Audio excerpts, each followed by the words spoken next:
Woods and Doherty, those are the CIA, they're the former Navy SEALs, and at least 2 others ignored the orders to stand down.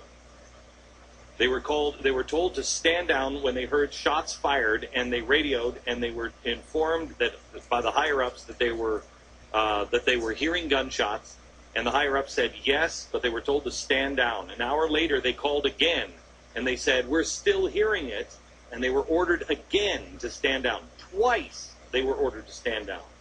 Woods and Doherty and at least 2 others ignored these orders and made their way to the consulate, which at that point was on fire. Shots were exchanged. Quick reaction force from the CIA annex evacuated those who remained at the consulate and Sean Smith, who had been killed in the initial attack.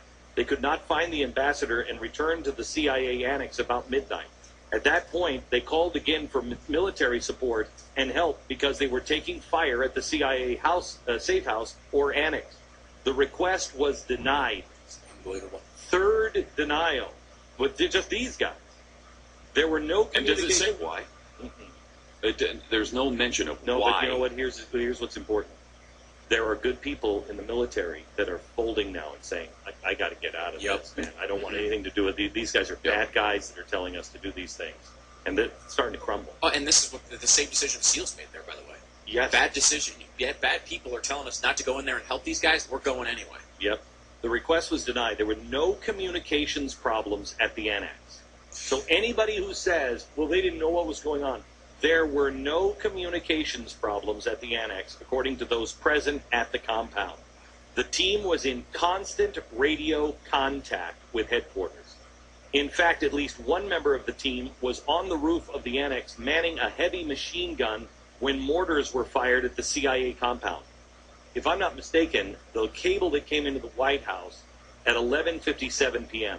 The White House was first informed that it was coming under attack at 4:57. At 11:57, it talks about mortars. Let's see. The security officer had a laser on the target that was firing and repeatedly requested backup support from a Spectre gunship, which is commonly used by U.S. Special Ops to provide special operations teams on the ground in intense firefights. They were denied.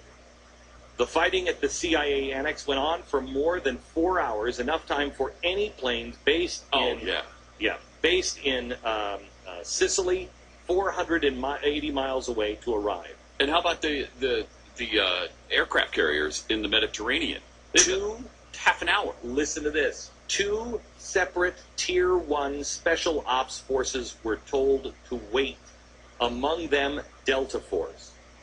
Wow. Special Operations Team, or CIF, which stands for Commanders in Extremis Force, operating in Central Europe, had been moved to Italy, but they were also told to stand down. A second force that specializes in counterterrorism rescues was on hand, according to senior military and intelligence sources. According to those sources, they could have been flown to Benghazi in less than 2 hours. They were the same distance to Benghazi as those who were sent to Tripoli. Spectre gunships are commonly used by the special operations community to provide close air support. According to sources on the ground, the special operations officer on the roof of the CIA annex had visual contact and laser pointing at the Libyan mortar team that was targeting the CIA annex. So in other words, the Spectre ship, all he had to do is laser point. All you do is you take the laser, the ship is up above, it comes, it's got the guns, you paint it, boom, hit it there.